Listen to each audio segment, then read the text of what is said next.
Aujourd'hui, vidange de boîte de la Mustang Bullitt GT 4.6 V8. J'ai déjà effectué la vidange moteur avec changement du filtre à huile. Bon, ça c'est assez facile. Donc, déjà soulevé la voiture. Pour la vidange de boîte, alors la vis de remplissage se trouve côté conducteur de ce côté-là.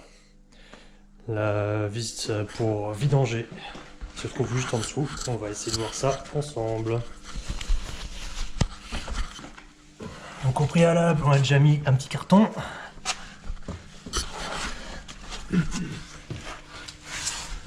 Voici la boîte. Là on voit très bien, on va poser ça, on voit très bien la vis de vidange de la boîte. Et en fait la vis de remplissage, c'est un peu plus compliqué à voir, mais on va la voir. Hop là, désolé pour le tournis. Elle est là.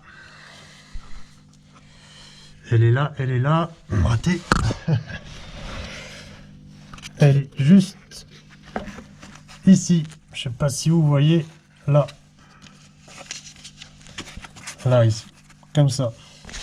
Donc, au préalable, on regarde si cette vis en haut, pour remettre de l'huile, est possiblement...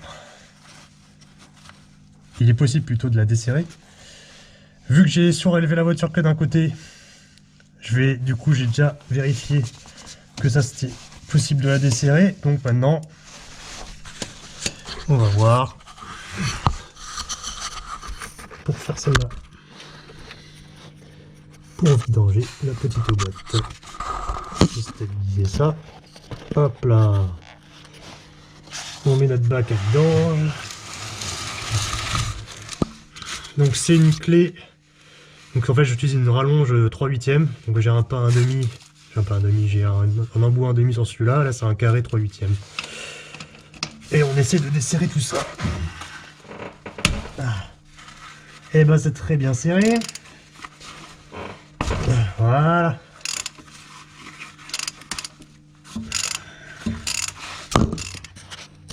Je suis pas en dessous.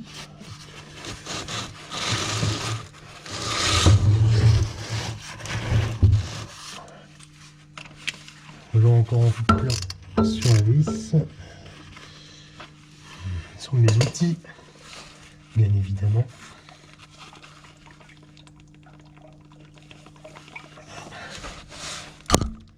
C'est toujours la merde ça. On essaye de pas perdre la vis dans le tonneau. Ouais, c'est parti.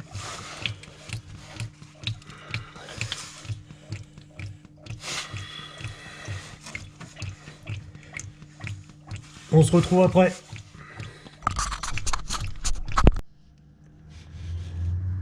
Ok, maintenant qu'on a fait le plus gros de la vidange, on va pouvoir enlever la vis de dessus pour vraiment faire appel d'air et enlever tout le reste, descendre la voiture, etc. etc. C'est parti.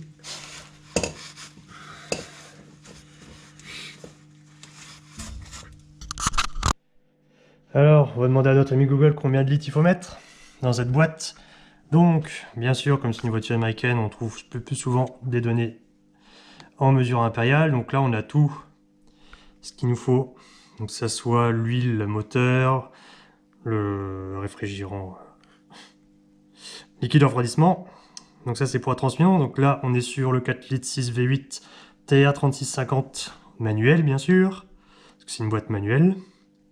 Et on a aussi l'huile pour le différentiel. Donc là, ce qui nous intéresse, c'est pour la boîte de vitesse. Donc ils nous disent 3,15 quarts, ce qui nous donne en petit convertisseur à peu près 3 litres. Donc ce qu'il va nous falloir pour faire ça, il va nous falloir une seringue, une grosse seringue qui marche très bien. Je vous cache la marque, mais bon, vous aurez tous reconnu. Seringue pas chère. D'huile Dextron 3, ça c'est très bien. Donc c'est huile effectivement pour boîte automatique, mais c'est ce qui est préconisé chez Tremec, donc autant mettre ça. Et donc c'est parti, on va pouvoir s'amuser à remplir ça petit à petit. Alors une fois que l'huile est descendue par le trou de remplissage, on vérifie que rien ne coule. Là je disais on voit pas grand chose. C'était augmenter ça.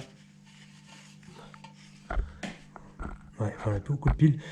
Donc là c'est bon, il n'y a rien qui coule. On va vous montrer pourquoi il faut protéger le sol. Ça va être assez rapide.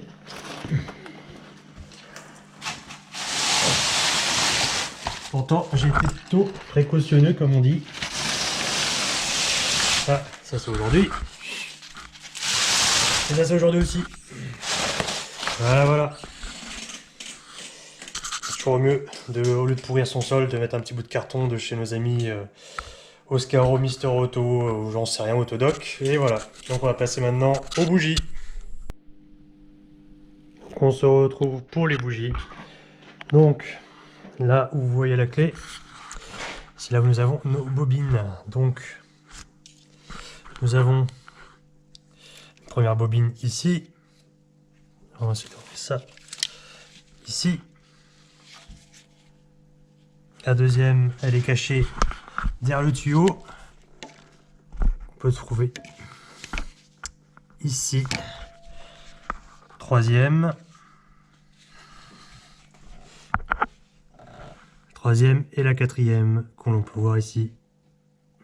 Donc, pareil l'autre côté.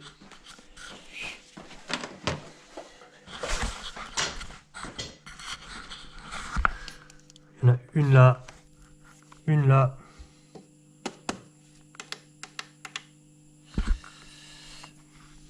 Une en dessous de la barre là. Une ici. Et une ici. Allez, c'est parti, on va commencer par l'autre côté. Donc il faut démonter sans casser les bobines. Donc on va voir selon la longueur. C'est la première fois que je le fais sur celle-là. Si je peux ne pas déconnecter, du coup je vais déconnecter la batterie là-bas, déjà.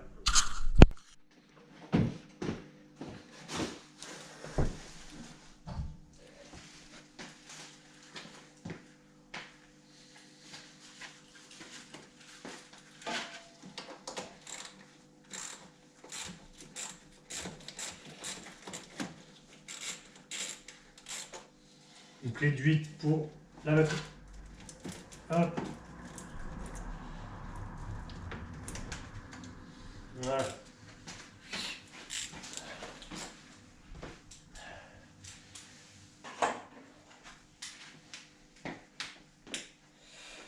Allez, le 7 pour les bobines. Allez, commençons.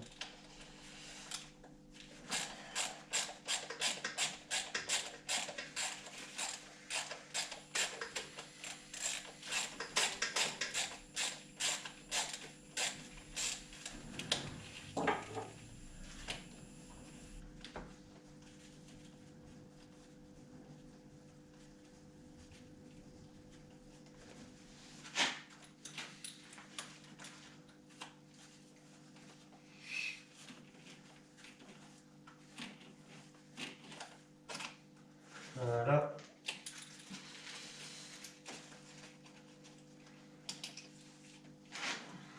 On met bien les vis de côté. Boîte. Alors.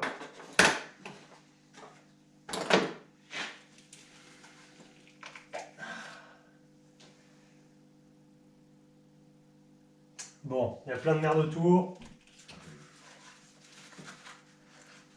Ce qu'on va faire au préalable, c'est qu'on va souffler.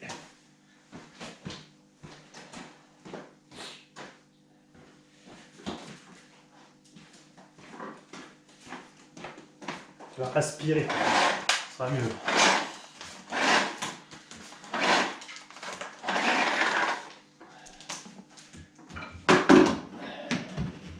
Donc ça tourne dans les petites bougies. Pour ceux qui font l'explication.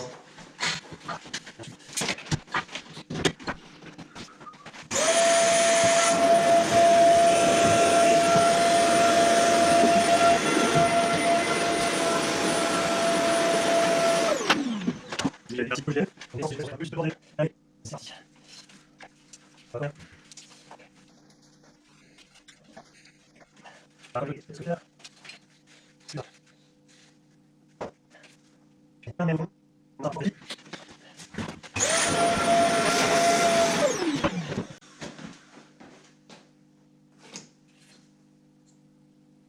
Voilà, c'est un peu plus propre déjà.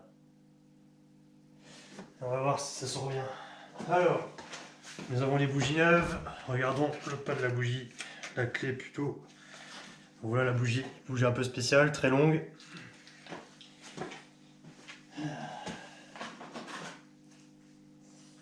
Et du coup, qui coûte cher. C'est des petites bougies.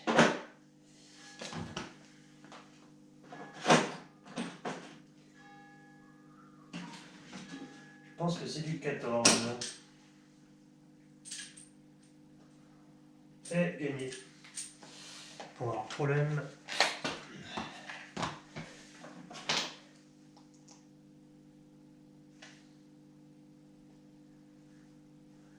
C'est pas grave.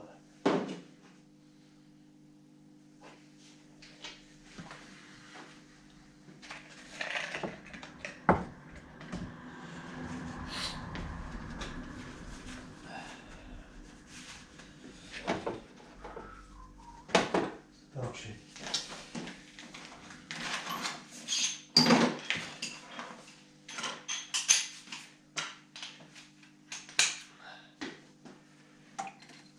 Donc c'est du 14. Et c'est parti.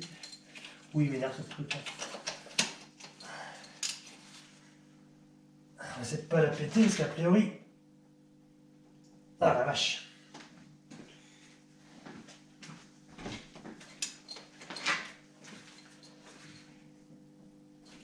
Ça y est, elle est venue.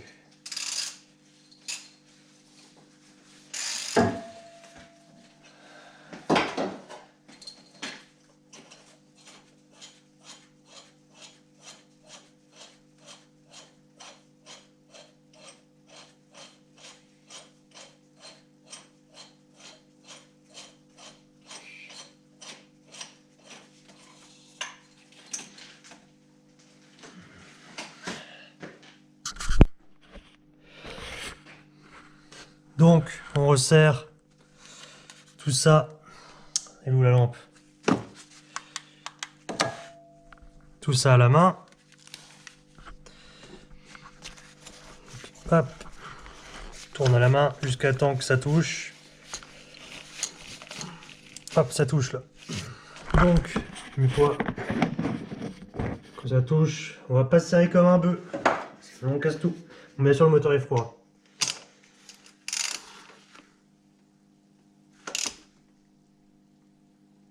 Et voilà, juste histoire d'écraser les joints. Et on est bien. Donc on fait ça. Donc après on remonte bien sûr la bobine qui ressemble à ça.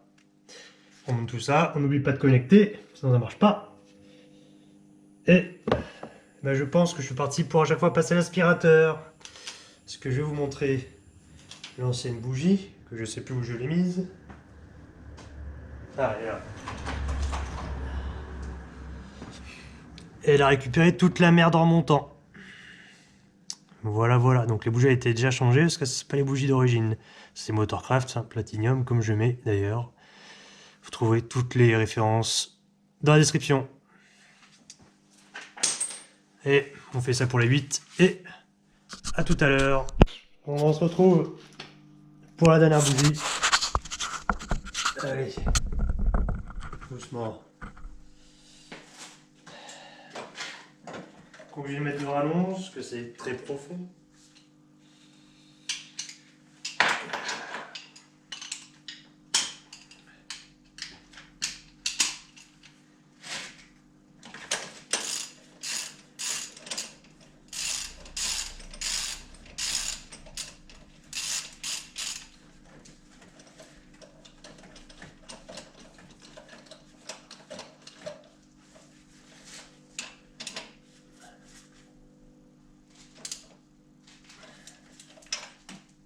Voilà, la bougie mise. Win.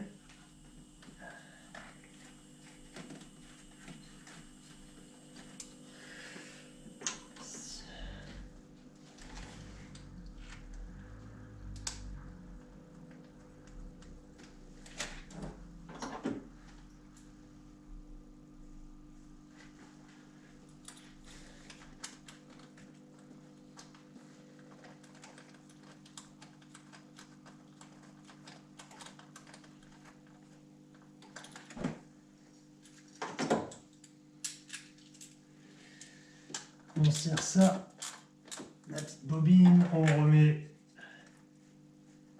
la fiche. On va contrôler les autres si j'ai bien serré. Hop, hop, hop et hop. Voilà, on contrôle le reste. Un qu'à bouger.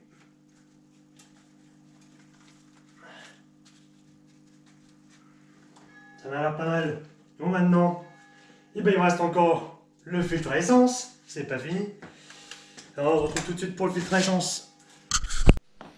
Ok, filtre à huile côté conducteur de la voiture. Donc c'est de ce côté.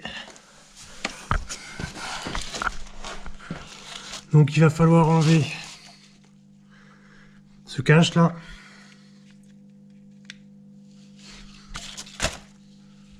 Ce cache, donc il y a une vis là, une vis ici, une vis ici.